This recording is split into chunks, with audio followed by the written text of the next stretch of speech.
Tonight, my guest is Elana Freeland, who's going to be talking about geoengineering and chemtrails. See you in about 5 minutes.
Grab your popcorn and snacks. Find a comfy spot, take a seat or lie down, and let me transport you to a place of fantasy, ghost stories, ancient legends, odd creatures, alien encounters, and other magical topics. You may even decide to join the conversation. From faraway lands to your own backyard, with a small dash of pixie dust. Turn out the lights and open your minds. The journey is about to begin. Good evening, everybody. How is everyone? Cue the crickets. Oh, I know you're out there. You're just hiding. I know it. Especially with if you're out of Sacramento in Northern California, it was a nice day today. And it was supposed to be hot. Let's hope tomorrow is a nice day. But anyway, my name is Charlotte. I'll be your host for the next hour. And I am also the owner of the California Haunts Paranormal Investigation Team based out of Sacramento, California. We're 45 strong up and down the state of California. So that means if you are in Manteca, let's say that like in the commercial, Manteca. If you're in Manteca or someplace down south, near Southern California, we have someone that lives nearby, and we can help you. Even if we're a couple counties away, we can still help you. So contact me via email at californiahaunts.org or californiahauntsradio.com or at Nextdoor or Facebook or wherever. All my stuff's public. You can send me hate mail. No, don't send me hate mail. But just contact me for help. And we will help. That's what we like to do. We like to help and educate. Just like tonight's show. Remember, I told you guys I'm a journalist, right? That's what I do. And it's not always all paranormal all the time on this channel.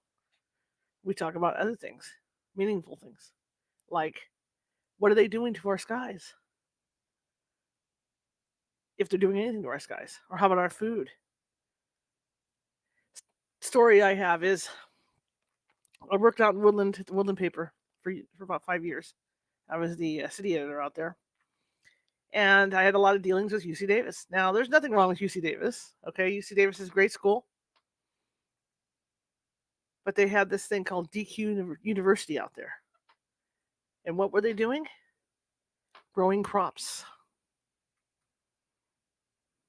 And not just any kind of crops. I'm talking ginormous things were coming out of there. So what were they doing to the crops? And they tasted all right. I mean, who knows what I put in my body eating that stuff? But I mean, it's stuff like that. I'm not saying it's UC Davis. I don't get in trouble with anybody at UC, but it's happening all over. They're putting things on our food. They're putting things in the sky.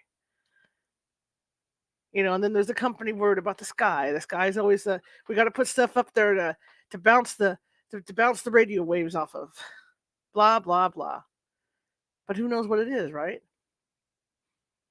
And I was telling you guys yesterday about looking up in the sky early in the morning.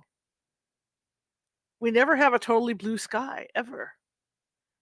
And there's a reason why. Because if you get up early in the morning, just after sunrise, and you look up, and there's planes up in the sky. And what are they doing? They're leaving these chemtrails. But they're not normal chemtrails. And they're not normal chemtrail patterns. They're doing it in like cross patterns, like a grid. Like on graph paper. It's like a giant graph paper in the sky. What is that about? Right? Anyway, my guest tonight, Elana Freeland, is going to talk to us about that stuff. Maybe let's learn something. That's why I have a show. It's so that we can be educated. We'll come back a little smarter and a little wiser after this show.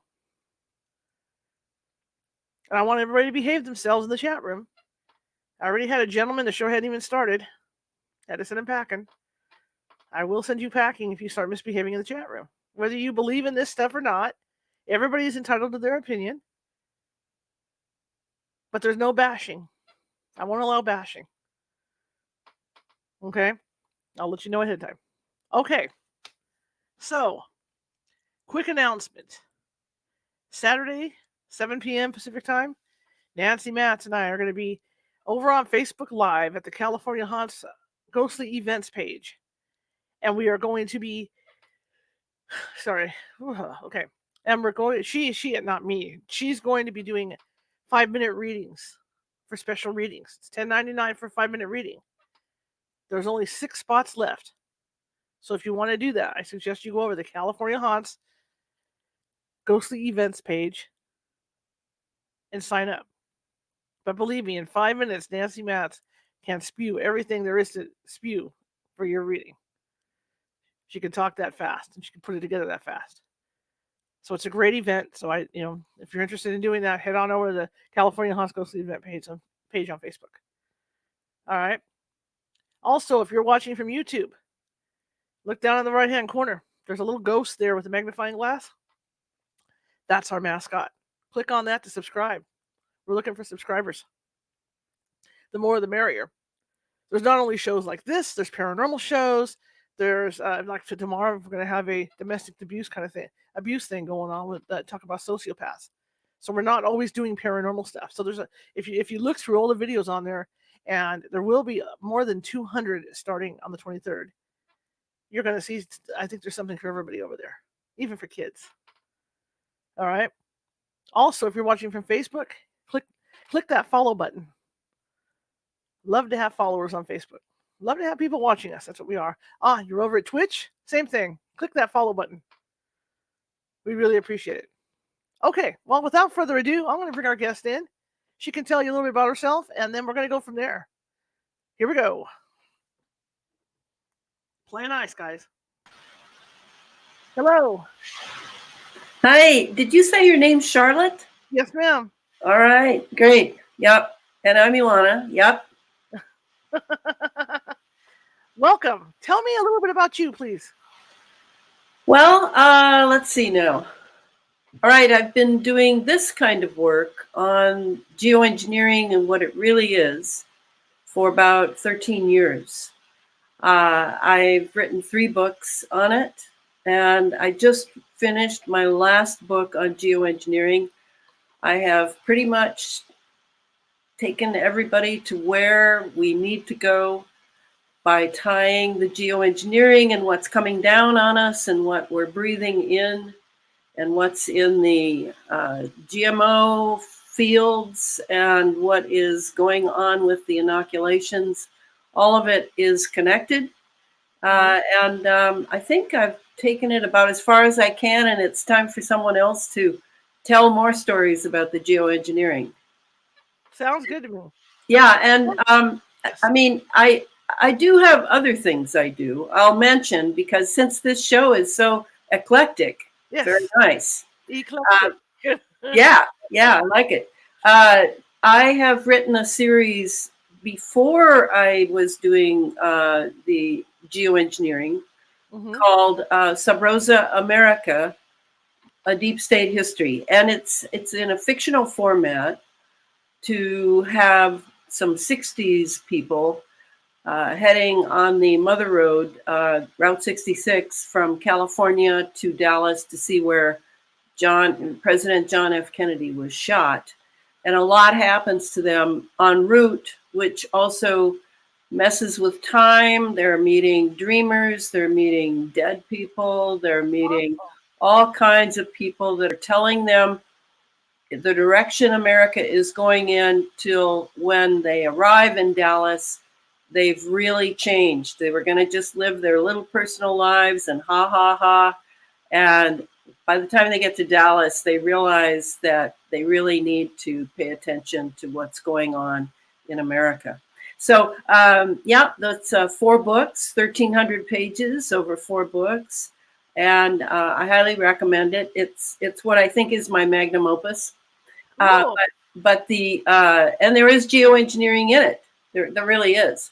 In fact, it all started out with a dream that I had in 1994. 1994, I had a dream one night in which in front of me were the huge, probably 4 stories high, numbers 2019.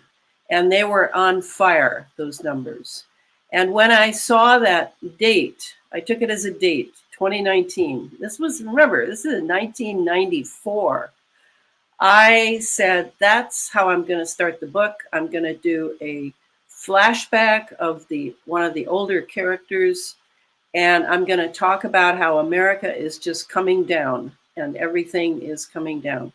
And it'll start in 2019. And by the time we got to 2019, can you believe it? I mean, I was like, oh my gosh, please, please tell me it's not going to be 2019. And of course it was. And I still am in a real conundrum about that. I don't know where that came from, but it was as clear as day to me that I needed to bring up 2019 as the day that America goes down. So anyway, that's my writing career, and I was a '60s person back in the '60s. Very proud of that. I'll be 75 this month. Who could believe I could get so old on the outside and still on the inside be as young as I am? But I'm very happy to have been a '60s generation person. It was phenomenal. It was not like Time magazine tells it, that it was not just all sex, drugs, and rock and roll. Believe me, we were political. We were curious. We had long political and philosophical and spiritual discussions. We were examining what had happened in the 3 assassinations of John Kennedy, Martin Luther King, and Robert Kennedy. We were spiritual seekers. We were looking for the meaning of life and what it really is to be human, all the deep, deep questions. It was fantastic. And I pretty much was drug-free and really was completely dedicated to developing a higher consciousness regarding everything in life, and taking care of my body, which I knew the medical establishment, I stopped going there when I was 13 and figured out they were just making money off of sickness. So I studied Chinese medicine in my 20s and have been using Chinese medicine all these years. Everything works, nothing hurts.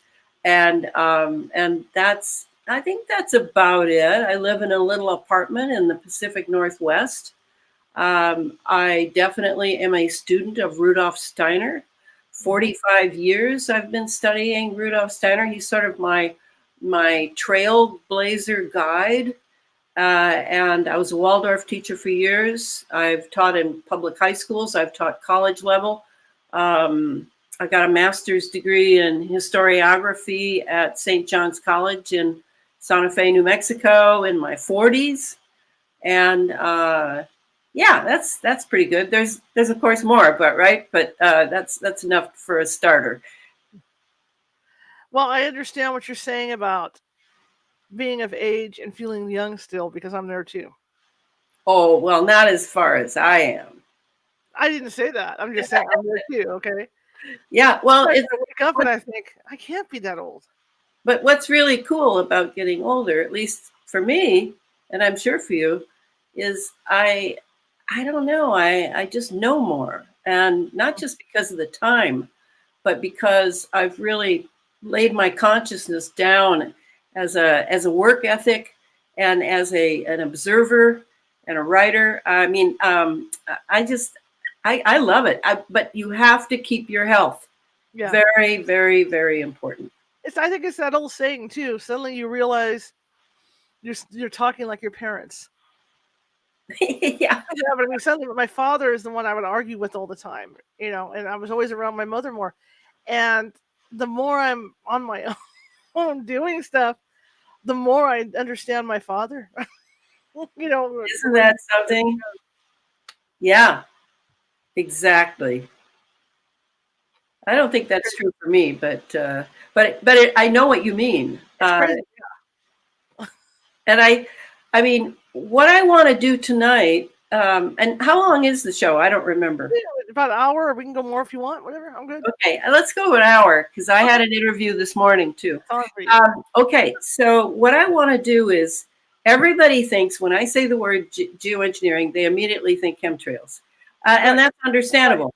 That's where it all started. In fact, I started 13 years ago. Back when I started, I became friends with one of the predominant scientists Clifford Carnicom, who was probably the only independent scientist studying what was coming down after the jets would pass. And he would see, being a trained scientist, he used to work for the Department of Defense. He worked for Bureau of Land Management. And then he finally figured out they were interested in stuff he was not interested in going where they were going. And he went off on his own. But he could tell by the way the jets were flying up in the stratosphere, and that would be commercial jets too, not just military. He could tell it was no condensation trail. Let's take care of that one first. Most of the flights now, the long spewing trail behind the jets, that is a chemical trail. That is no contrail. That is far beyond water condensation. So what's going on now in the fuel, yes, in the engine chamber, but also supplementary chemicals are being carried by even commercial jets under a project called Cloverleaf. And that's about 30 years now, almost 30 years that this has been going on. I know the newspapers and the weather programs and everything else is going to tell people that, well, we may have to do geoengineering. We're not happy about it. We may have to spray sulfur. We may have to do this or that. But as we know, it's mainstream media, and it's pretty much all lies, because we have been doing geoengineering now for, in the program I'm examining, about 30 years. So let's just cut to the chase. And what happened for me is I met Clifford Carnicom in New Mexico when I was living there. And it was one of those destiny moments, I like to call it, where it was coincidental. We're just at the same breakfast and we start talking. And suddenly I find out that he is examining the condensation that is coming down from the sky and the detritus in his HEPA filter. And he's finding biologicals coming down from the sky in the wake of these jets. And biology was my undergrad second major. And I have a file on chemtrails, and I have a file on HAARP, the High Frequency Active Auroral Research Project, the ionospheric heater up in Gakona, Alaska, that is just a giant of a weapon system. So those two files, I had them not because I was studying chemtrails. No way. I was working on the Sub Rosa America series. And I had files, I had probably over 100 files on every aspect of American life that I would find, so that I could get a real handle on how much was Sub Rosa. The term Sub Rosa is from the Middle Ages, and it means under the rose. But what that meant then, it could have meant a house of prostitution. It could have also meant that it was hidden from the public. And that's the way I use it in Sub Rosa America, is the hidden America. The history that nobody ever hears is the one that I was after. So I began to, with Clifford, and I began with writing a book for a publisher who asked me if I thought I could write a book on chemtrails. And that first book came out in 2014. And that was Chemtrails, HAARP, and the Full Spectrum Dominance of Planet Earth. And that book really looks at weather and extreme weather we were having then. We had extreme weather for about 15 years, where we had hurricanes. Take Katrina down in New Orleans. We had Sandy in New York. We had the Haitian hurricane south of us. And then we had Fukushima. All of those hurricanes I examine in detail in that first book. So the book also goes into one of the biologicals that Clifford latched onto, where he was looking at what exactly these fibers were in what was coming down in the wake of these jets. And the fibers, when he was able to break into them, not easy, because he's just a scientist on his own. He doesn't have all the expensive microscopes and the expensive machinery to do these things, but he found a way through chemicals to break into the polymer sheathing, which is what the filament was, and get inside it and see the organs that were inside. And by the time he had examined them over the next 15, 20 years, he had discovered that they were completely bioengineered and that they had all three components, all three bits of the three ways of categorizing life on Earth. And so that was the first thing I did, was that book. And then that book gave birth to another book through my being on George Norrie's show, The All-Nighter.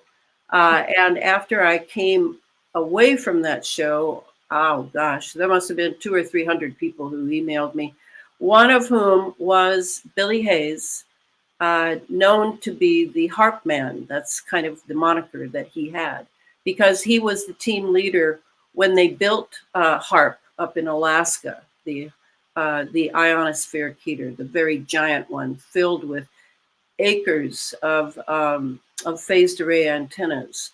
And Billy contacted me and said, hearing about your book is like, people have all said to me, Billy, you've been talking about this for years, and here she's written a book on this. And so he said, I want to help you write the next one about where it's going from here. And that's when I wrote Under an Ionized Sky, from Chemtrails to Space Fence Lockdown. And it was the space fence that Billy really, really helped me with. He himself, you may be interested to know, was an MK survivor, victim of the program that the CIA started in the 50s after we had brought the Nazis over, the engineers and scientists and doctors, under Operation Paperclip, and they came with all their records and all their experiments that they had run in the concentration camps. So MK Ultra was truly a real seed, a demon seed that was planted in America, and is, I'm sorry to say, still going, but it now is mostly electronic and uses hypnosis, drugs, and pain induction in the old way, not so much anymore. But they have their own pain induction now through targeting, and they have their own drugs. Because what you find in this, Charlotte, is when you begin examining all these pieces of the puzzle of how the environment has been weaponized and how the synthetic biology inside of us has to do with the Morgellons of yesteryear. All of it is connected. And that's my forte, by the way, as a researcher who studied historiography, which is how to write histories. I mean, I learned how to really, really research and go in where angels fear to tread, into patents, papers, science, conventions, military, anything I can find from the military, in order to put together a context as to how all this has been planned right up to the inoculation that is going on now. And it was all of a piece. And what the one player you find over and over and over again is Big Pharma. And by Big Pharma, I'm going all the way back to World War II, when IG Farben was in Germany. And it was a huge, then, I mean, we're talking the 30s, it was a huge corporation, very powerful. They had already done World War I, which was really chemical warfare. That's what it was. It destroyed an entire generation of European youth.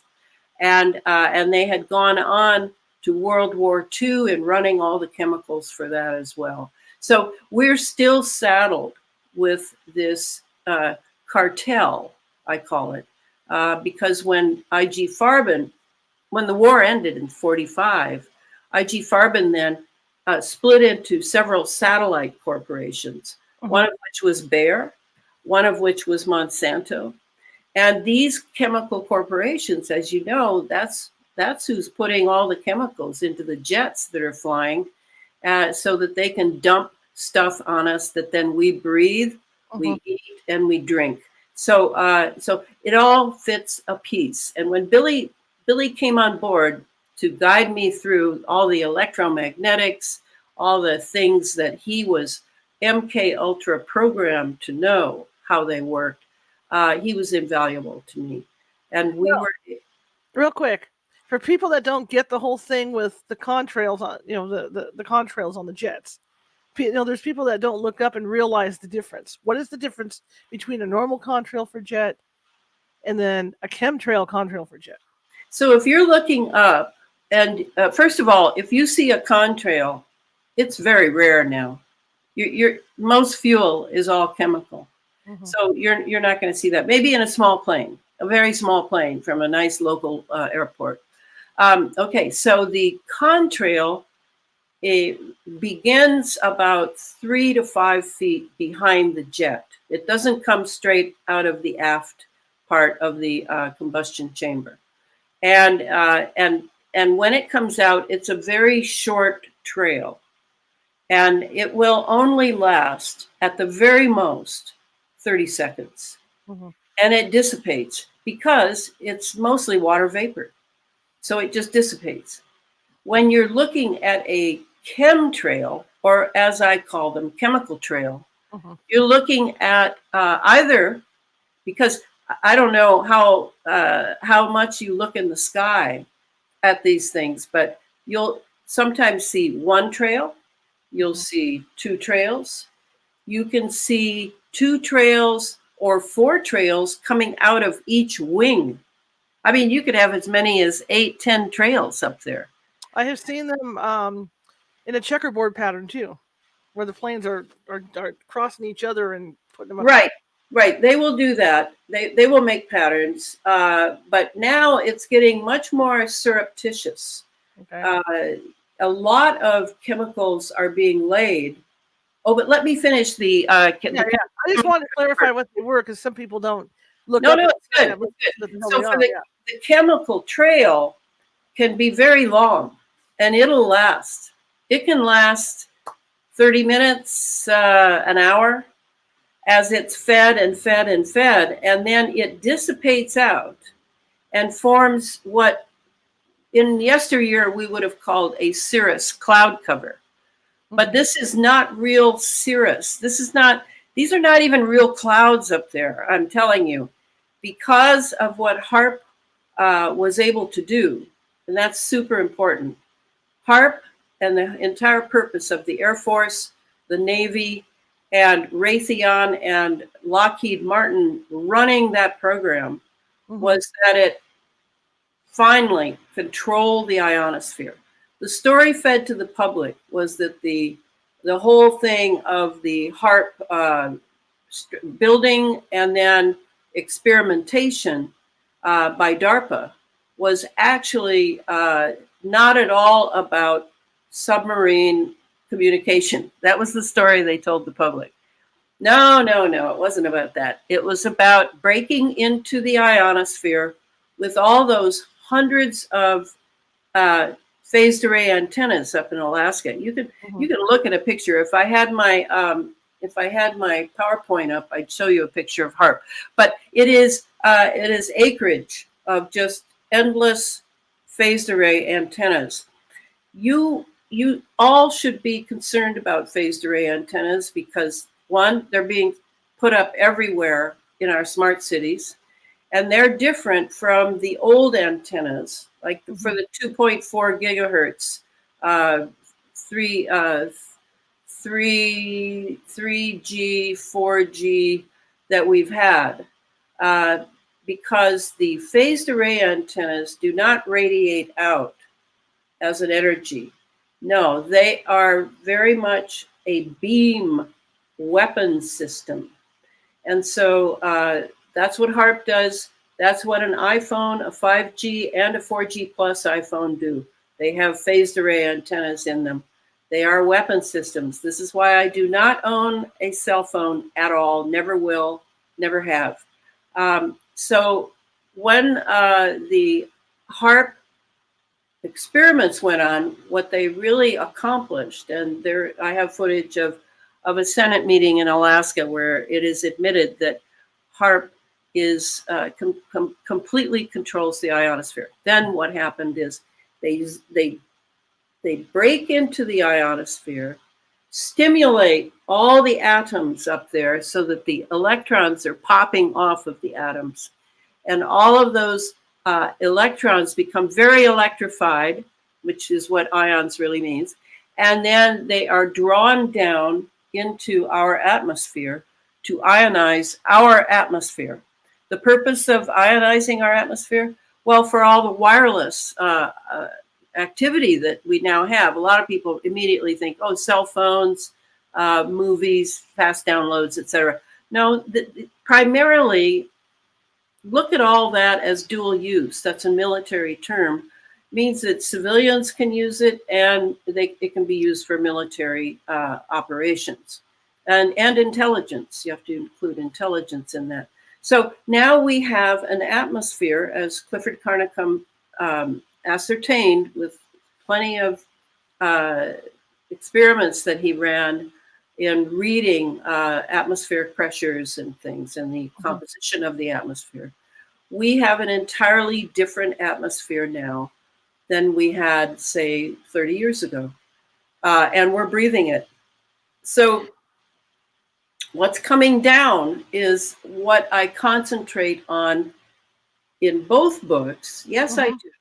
But primarily in the second book, what I'm looking at is the space fence lockdown, which we would call smart grid lockdown, and looking at all the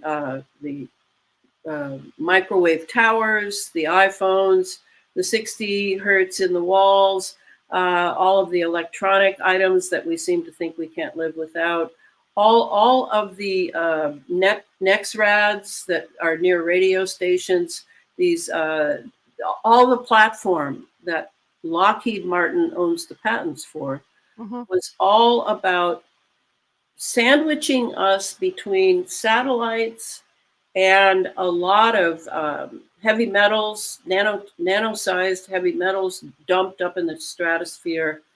And down here, all of the instrumentation by which the electromagnetics of top and bottom are most intense in between, which is where we live.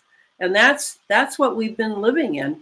And so I think when I wrote the third book, which just came out last October in 2021, the title of that one is Geoengineered Transhumanism, how the environment has been weaponized by chemicals, electromagnetism, and nanotechnology for, very important word there, for synthetic biology.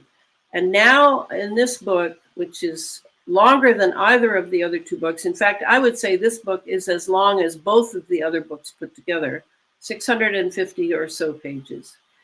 We learn how all of this intentionality by Big Pharma primarily, but the military serves Big Pharma, their purpose was all along to make the Earth environment inimical to the natural human being so that the medical industry and Big Pharma can make a fortune of profits off of people's endless illness, endless terrible autoimmune conditions that really 30 years ago just were not here. Autism was low. All of the things that come from what we are breathing and what is electromagnetically stimulated in the ionized atmosphere now, it was just not here. And you have to see, and I prove it, I'm convinced, and so are readers who've read the whole books even now, that it's all of one intent to head humanity toward transhumanism and to completely control the planet under what's called the doctrine of full spectrum dominance.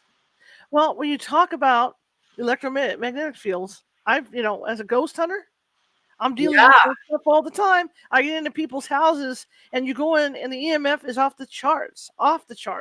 Yeah. A lot of people are living in cages, and they don't understand why they're hallucinating and all this is going on.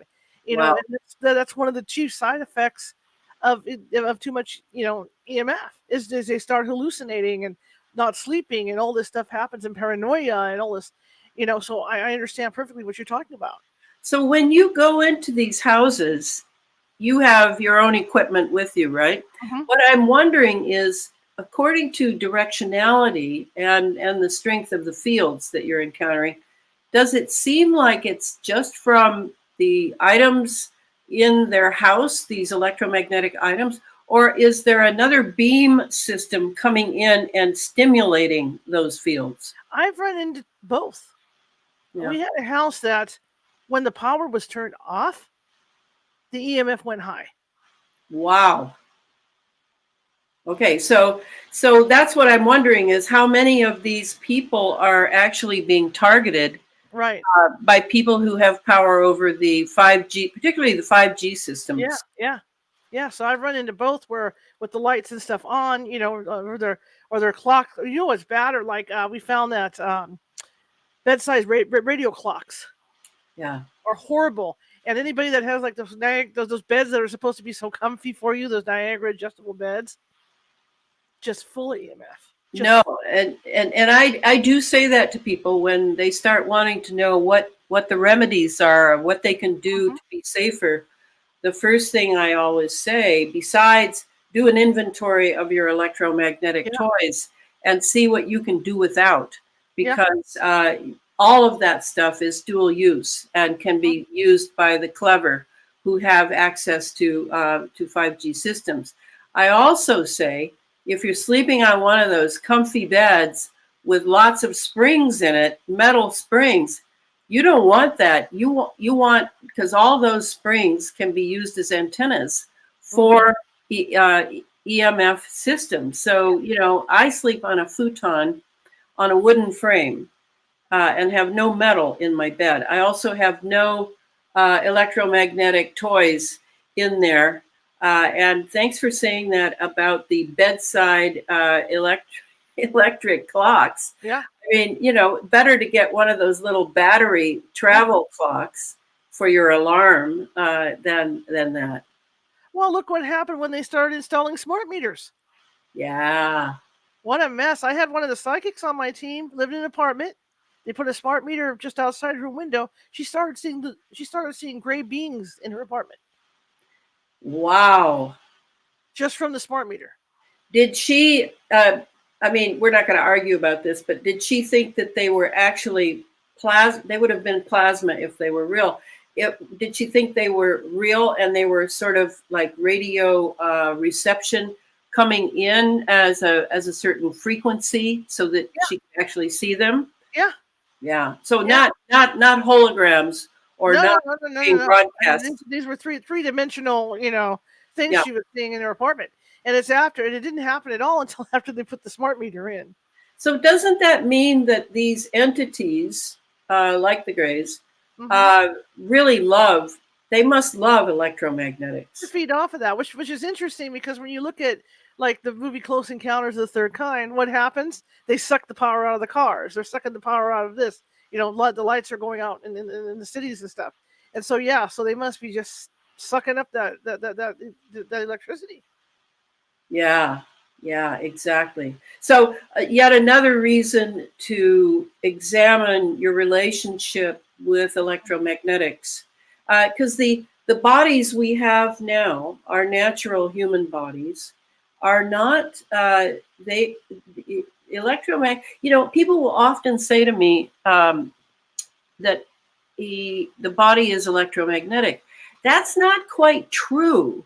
Of course, I'm a Steiner person, so let me tell you what Steiner says. He says that at birth, we have a being, an electromagnetic being called a doppelganger, Yes. enter us at the first breath we take of the Earth atmosphere. And the doppelganger will live in our body right along our spinal column. Mm-hmm. That's where it lives for all of our life until 3 days before we're going to die. And then it will abandon us. And so those last few days, often I've heard people describing irascible or cranky dads or grandpas. And the last few days, they just turn into lambs. Mm-hmm. So the idea, says Steiner, is that the doppelganger comes into our bodies because our bodies are really, yes, they have etheric, the ether is very rich in us, and the ether is the substance. It's not quite a substance, but it is that is alive, like elan vital, the ki or chi, Chinese say, and Wilhelm Reich described it as orgone. We're very rich in that because we're living organisms. But when with the doppelganger in there, we do have this stream of electromagnetism for the nervous system. So our brains work. So we can think by sort of, I think of the brain as a diving board. So we can make these dives, either, pedestrian types of dives, like at 5 o'clock, I need to make a phone call, or a much more extraordinary dive, like thinking about quantum physics or mathematics. So that idea that we have this magnetic being in us, electronic and magnetic, electromagnetic being is, I think I first experienced it, and I'm sure you are around it a lot if you're going into haunted situations. Right. I experienced it at 8 years old or 9 years old when my mother remarried and strangely took me on their honeymoon with them.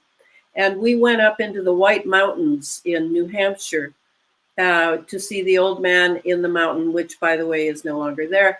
But we're all standing up high, high, high in the mountains. And at that time, they did not have the fencing that they now have, which goes pretty far up.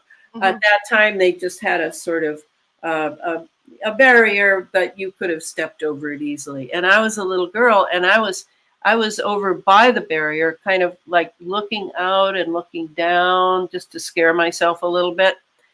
And at that moment, I heard the voice inside me say, "Go ahead, jump, jump." Oh. And that was really the first time, in retrospect, I realized it. It was the first time I actually heard from my double that had this cool idea to just send me down there. Fortunately, I didn't do it. But the double is real, and we have many very scary stories of doubles. And I often wonder, like even in houses where you're going where there's a haunting, if the double is involved in it, because that very much sounds like the double style. Sure, absolutely, absolutely. There's a question in the chat room which is kind of interesting, and I know we've run into this too. What about natural resources such as quartz? Well, for what? For because they can have an effect as well on people as well. Like, if there's water running through quartz, one thing we run into too is you get EMF if like in cave country where there's water running over quartz areas, and you'll pull high EMF off that. Yeah, and I think that the water that falls, like, say, from a chemical rain, because most of the rain we get now is chemical, I'm sorry to say. Okay. For people who like to go out and take a nice walk in warm rain, right. I highly suggest you don't do it the first hour and a half of the rain. But certainly if there is quartz involved and crystals, other crystals, then you can have all sorts of electromagnetic effects. Yeah, it's hitting off. Absolutely. Yeah. It's the quartz underground. Yeah. Cool. The other thing I was going to say, you talk about different items in your house, high EMF.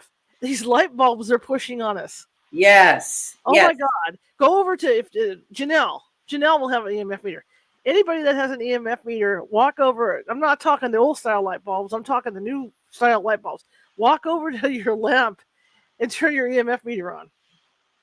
That's right. And that brings up a very important. Okay, so I'm thinking you're talking about the LEDs. Yes. You're talking about the curly Q light bulbs that are so cheap, which, you know, they even say, if I had to laugh, if you break one of these, quickly leave the room and shut the door because mercury is being released. So it's like, why would I want a light bulb that I have to run out of the room if I crack it? So no, I use full spectrum bulbs. I pay the extra, and I it's an investment in my long range health, and I don't mind at all. The LEDs are particularly pernicious, though. I want to say this. Because they are pulsing, and it's the pulsing that is the primary problem. Besides the fact that it's not full spectrum, it's just the white end of the spectrum. Drives me insane too.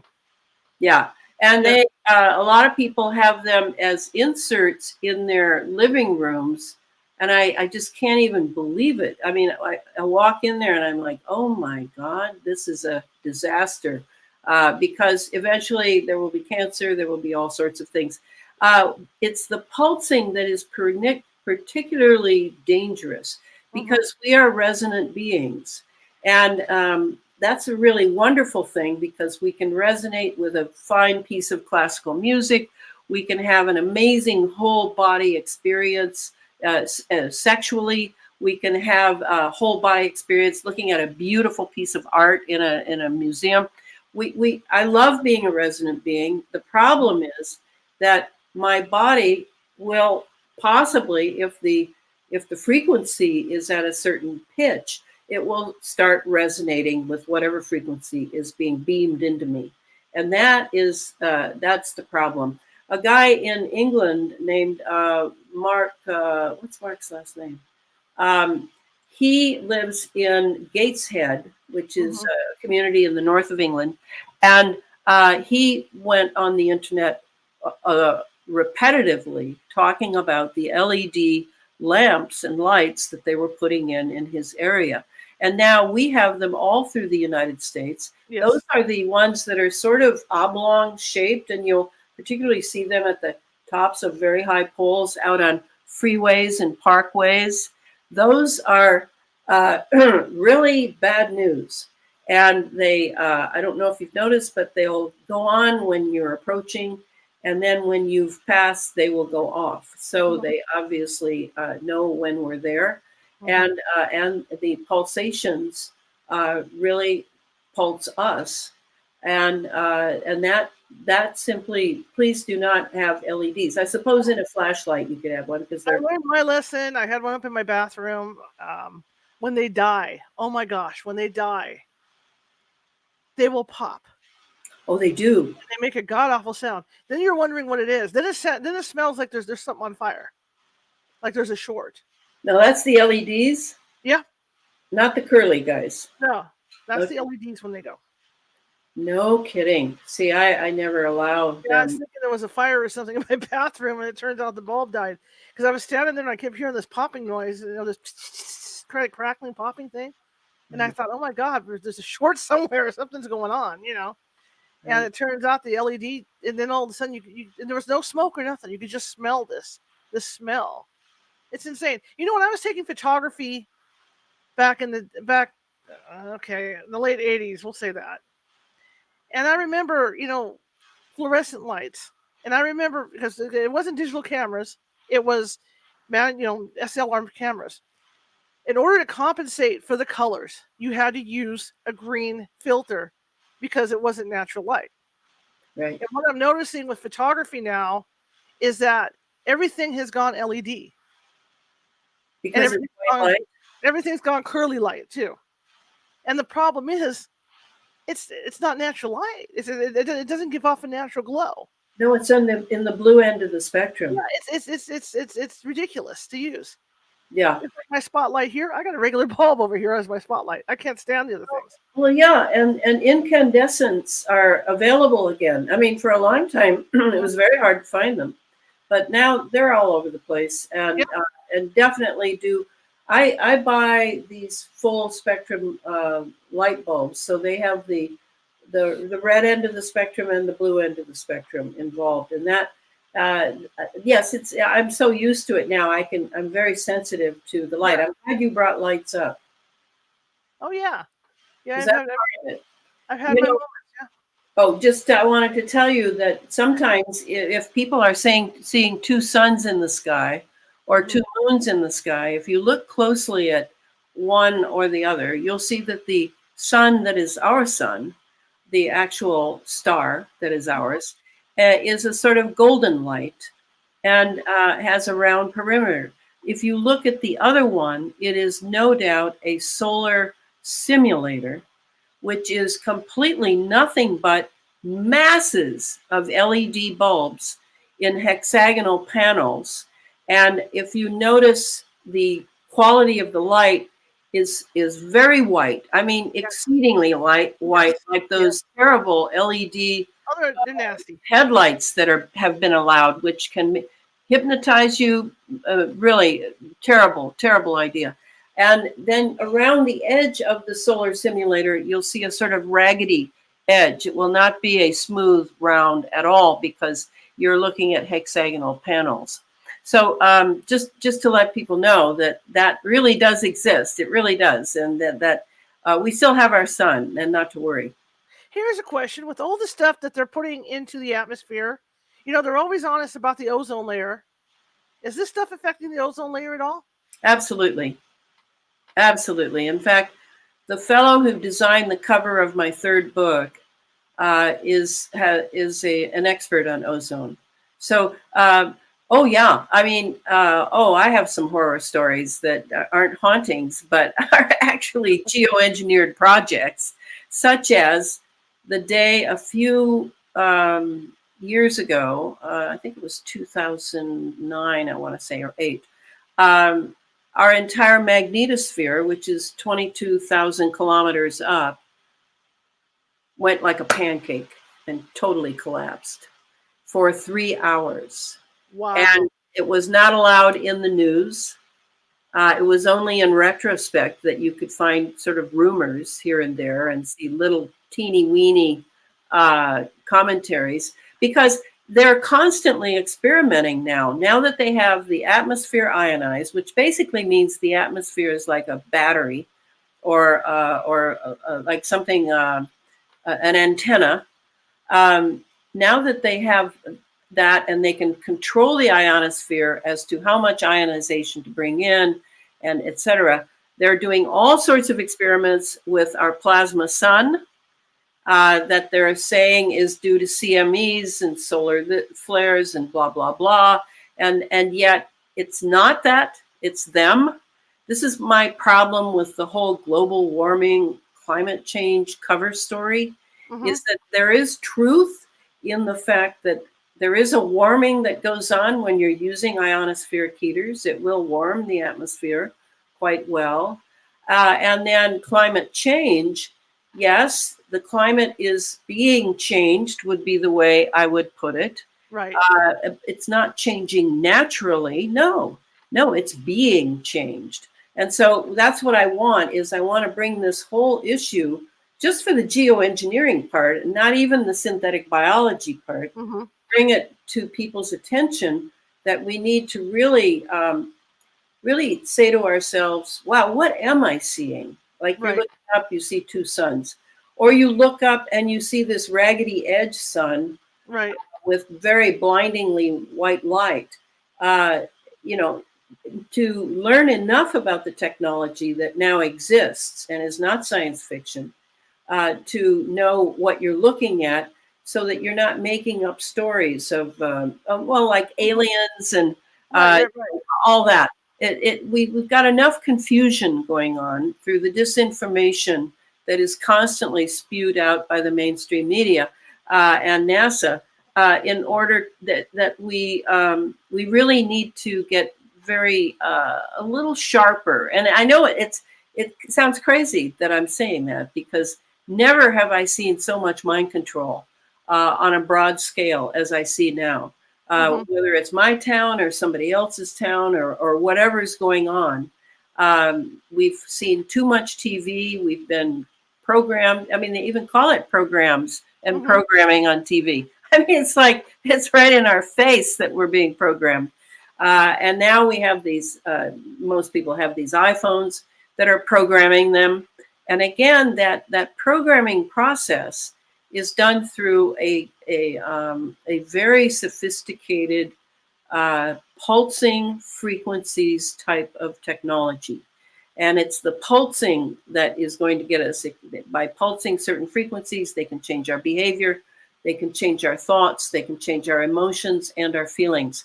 It's important to know something about how this works. You don't need a PhD, you don't need to be a rocket scientist. You just need to understand a little bit of how these technologies work, so that you can safeguard yourselves, your children, your grandchildren, etc. Very important. Well, you know what's really strange, and this is weird to bring up.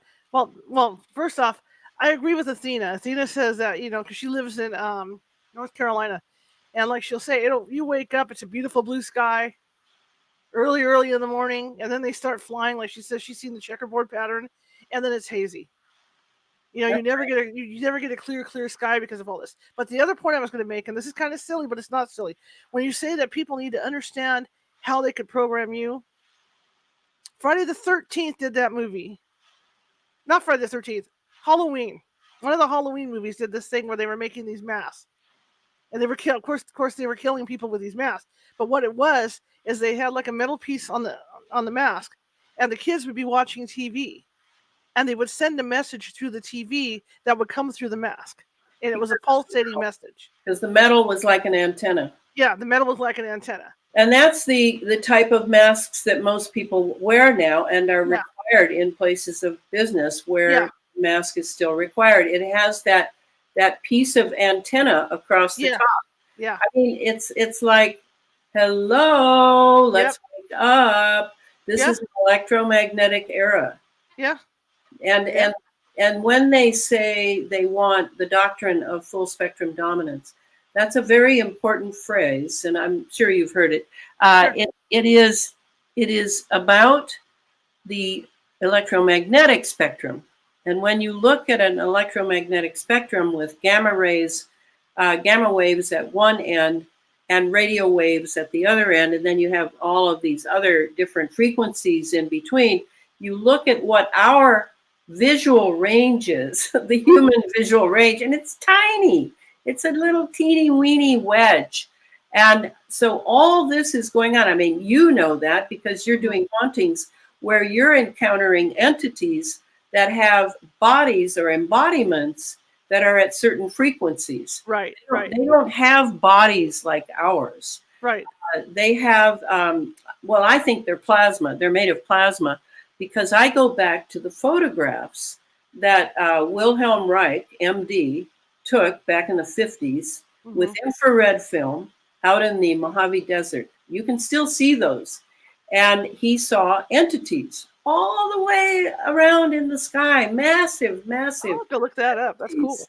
And also Trevor Constable, who very much studied Reich, and and Reich was murdered, of course. But Trevor also did the same thing. He took infrared film, went into the Mojave Desert, and took photos of the same entities, 20 some years later, after Reich had done that. And what they look like is so funny, because I had this biology background, right? So I used to spend a lot of time in the lab looking through the microscope, just 200 power or something, at microbes, and they look like these little blobby things. And that's exactly what these large entities that look sort of like balloons up there. They're very big and sometimes fuzzy. Trevor has some wonderful pictures in his book, The Cosmic Pulse of Life, where they even have little eyes. I don't know if they really have eyes or if they just thought, well, if humans look at us, we really should have some eyes, so they'll, Mhm. they'll think we're looking through the eyes. I don't know, but these are real entities, and they have a different frequency than ours. And you know, to me, that's what it's all about: is Mhm. frequency and the pulsing. And the pulsing is essential when you're looking at mind control, because we are resonant beings, and we unfortunately or fortunately will begin to resonate with whatever frequency is being sent our way. That's spooky. Well, it is because I explained the double thing, Right. so that people no longer think we are naturally electromagnetic. We're not really naturally electromagnetic, except we naturally have a double in all of us when we're after we're born. Mhm. Uh, but we are naturally etheric, or have ether. And if you go deep into space, they'll tell you that I think the what they say is 95% of all space is plasma. Well, that's not exactly true. Plasma is considered the fourth state of matter. But really, the more I began to read about it and read and read and read, I realized no, that plasma is not the fourth state of matter. It's actually the first state of matter. And what happens in space is you have all this ether. It's, you know, 99.9% of all space, other than planets and stars and things, is all ether. And we used to use the term ether in science until the Mhm. 1920s. And then it was banned by the scientism nuts that took over science at that time and began to politicize it, and, you know, made it dishonest. Mhm. So the ether is in the universe, and then suddenly there's an electromagnetic event. Maybe it's a Birkeland current, maybe it's an Mhm. Alvin wave, whatever it is. It kind of zaps that bit of ether. And then that together, that makes the beginning of matter. And now Mhm. you have plasma. And then the plasma, if it gets into an atmosphere like ours, or maybe another planet too, it will begin to sort of densify, densify, densify, densify. And then you have the incarnation or the entry of, you know, some sort of being, Mhm. either an entity that's a non-human or anti-human, or a human being. So to me, when you see these things in the haunted houses, Mhm. um, I would think that they have plasma bodies. I can even, my grandmother was a Romanian gypsy. She was a Roma, and she was clairvoyant. I am not clairvoyant. I'm very clear on that. But I do have a sort of peripheral vision thing that goes on, Mhm. where I can actually, you know how you see something and then you go like that and it's Mhm. gone, right? Or you can't see it anymore because you're looking full on, Mhm. that sort of thing. And then I also can sometimes feel dead people. I think they're Mhm. dead, standing behind me, and they're not scary. They're not bad dead people. They're probably relatives or friends of mine who've gone beyond the threshold or something, Mhm. because Rudolf Steiner is very clear that the dead are always with you. They're just there. They're right there because they're not burdened anymore by Right. the physical body. Okay, so do you want me to go to the synthetic biology part now? Because If you we want, have so much fun talking about hauntings and things that you're I've coming up on an hour here. So did you want to stay on just an hour, or you want to continue? no, I should just stay on an hour. Okay. I'm You know sort of what? endless. Let's schedule you another night. How's that? Well, that'd be good. Let's bring you back. You think I still fit in your show? Yeah, I think so. Absolutely. Absolutely, yeah. Let's bring you And back. I just want to say to people, and then I'll talk about where they can get the books. Okay. I want to say to people that this inoculation drama going on now is absolutely connected to what is going on in the sky, because it's the same player, Big Pharma. And what is being dumped on us, and that we're breathing in on a nano scale, and that's super important, because it's on a nano scale, it can easily slip through the blood-brain barrier, and then it will remain in the body because it is connected to radio frequency um, uh, that is being run by somebody on a laptop, I would guess in Colorado Springs or maybe somewhere else.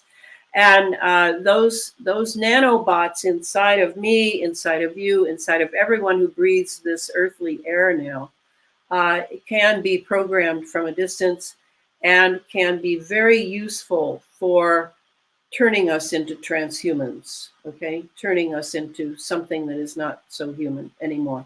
And that's where the book goes. And that's the important part is, why am I out here beating my drum over and over and over again? Because I am concerned that humanity will not survive this machination, this machining of the human body through genetics and through nanotechnology. So I just wanted to be clear on that.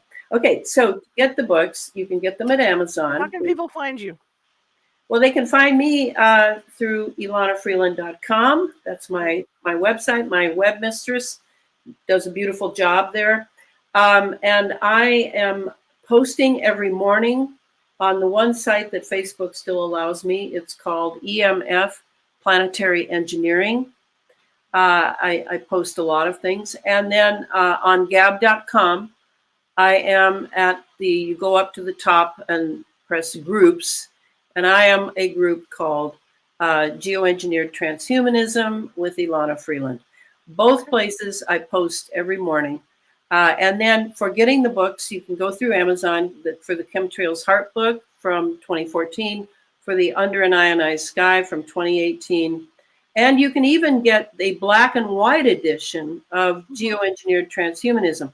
But if you want a color edition of, and I recommend it because it's 60 illustrations of the Geoengineered Transhumanism, you have to go to the Rudolf Steiner bookstore, a very small bookstore in Seattle. You can find it on the web, Seattle, Washington, and order a book from there, and it will be sent to you.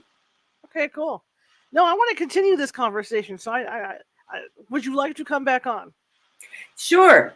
Give me some time because I'm pretty booked. I'm by the way, I'm speaking next month at the Red Pill Expo in Indianapolis, Indiana, and I'm sort of prepping for that. Sure. Okay. Fair enough. We'll do that. Thank you so much for coming on. Thanks, Charlotte. It's been really fun. It's been a blast. You have a good evening. Okay. Okay. All right. Bye-bye. Bye. Wow, I have been waiting to get somebody on like her for a long time. And I mean, this goes back to my blog talk radio days to get somebody to talk about chemtrails and stuff. I definitely want to get her back on to talk about stuff because there's still things to talk about. Like yes, they are trying to do things to our health, and they are this. There's actually pictures online that you can go on and see these planes. If you do enough searching, these planes that have these big vats on them before they take off. Now, do I think it's actually happening? Who knows? But you got to have an open mind for everything. Tomorrow, we're shifting gears again. Donna Anderson is going to be with us. Donna Anderson married what she thought was Mr. Wonderful, and Mr. Wonderful turned into a sociopath. He took something like $227,000 from her, lied about his background, his family, and all that stuff, and he cheated on her, married someone else when he was married to her, that kind of thing. So she's going to be on to tell her story. She's written 8 books about how to deal with sociopaths because she's out trying to help people. If they're stuck in a relationship with one, or if they're, to just how to watch out for one in a relationship that they're in and avoid it. So she's going to be with us tomorrow at 6:30 to tell her story. So be sure to be here for that. Now I'm going to give you guys a heads up, especially for the ones on the RSS feed. Thursday, we are going to have the gentleman who owns Harold the Haunted Doll is going to be on Thursday. All right. Harold the Haunted Doll. And Harold the Haunted Doll has a sinister reputation as the other famous haunted doll. My mind is like Jello. I forgot. I'm sorry. I'm still thinking about things up in the sky right now. But That's going to be a show to watch too. So we've got 2 really good shows coming up. Plus Nancy's on Friday, and Nancy's going to be in the special. We're going to have that special reading on Saturday with Nancy over at California Haunts Ghostly Events. So you guys can check that out. 5-minute read, $10.99. All right. But yeah, so Donna Anderson's going to be with us to talk about sociopaths. And then Harold the Haunted Doll story is going to be here Friday. Okay. So yeah. Anyway, I thought this was really informative. I do want to get her back on again because I would like to continue the conversation. And the thing is, a lot of people don't look up in the sky. They don't notice these things because by the time they get up in the mornings, they've already done their business up in the sky. I've seen them do it at like 6, 7 in the morning, just after sunup. And I've also seen them do it. Sometimes they'll do it in the afternoons. I've seen them do it at like 3 or 4 in the afternoon. But you have to look up. And like Athena says, hers was in a checkerboard pattern. I've seen them do the checkerboard pattern over Sacramento. Or big giant squares, because they're always doing it in some kind of grid when they do this. So it's something to look up and see. And you'll know right away. And again, the stuff doesn't dissipate.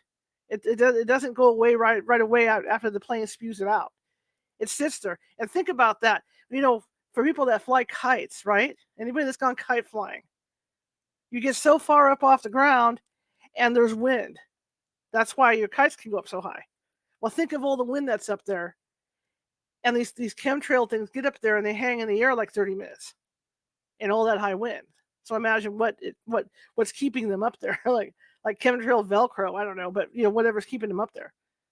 So it's food for thought. So if you happen to get up early enough in the morning, just look up and see if there's anything up there moving, in odd angles and stuff. And I can guarantee you're going to see something. It may not be every day. It used to be certain days that they would pick in certain areas to do it, but you will see them doing it. Anyway, I will see you guys tomorrow at 6:30. And let me in here. Push my buttons. There we go. And I'm going to show you where to get a hold of her and the books that you can pick up of hers. And I see there's an angry emoji. I hope that's because somebody didn't like the topic, or I don't know. It's the second angry emoji in a week. Maybe it's a good sign. Maybe it's a bad sign. Anyway, if you like the show, share it with 5 people. If you hated the show, share it with 5 of your enemies, because I'm equal. I like this to be equal opportunity here at California Haunts Radio. Again, if you're watching from YouTube, please hit the subscribe button. We are eclectic, like she says. We have a lot of different types of shows on. I mean, this week's a perfect example of that. We went yesterday. We were the lady that draws portraits of the dead. Now we're doing chemtrails. Tomorrow, sociopaths. We're gonna do Harold the Doll, etc., etc., etc. Down the line. I mean, that tells you how eclectic the show is. And if you're watching from Facebook, please hit the follow button. And if you're watching from Twitch, please hit the follow button. We want to get the word out there about this show. YouTube shows us no love, unfortunately. All right. And you see that thing along the bottom? That's because as a paranormal group, we do not take money for our services. We take donations. So as a retired journalist, this comes out of everything you see here.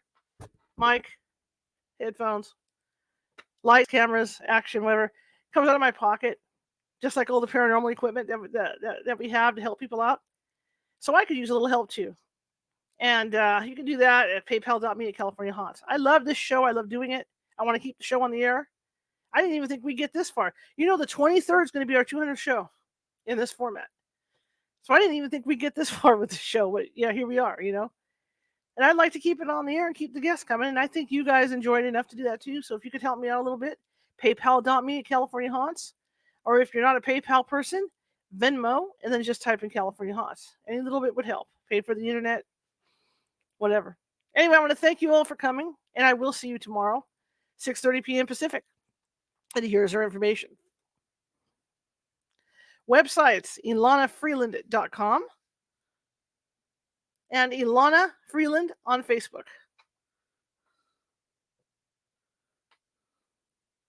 Books, Chemtrails, HARP, and the Full Spectrum Dominance of Planet Earth.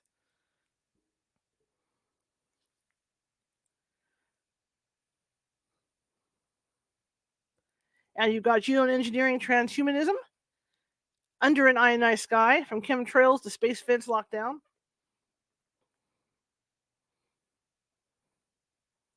Sub Rosa America, and I've got all the versions listed of that.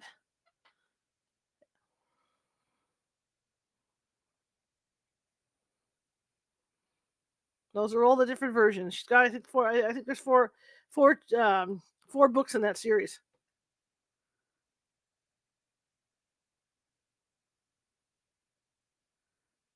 And of course, you can get that at Amazon.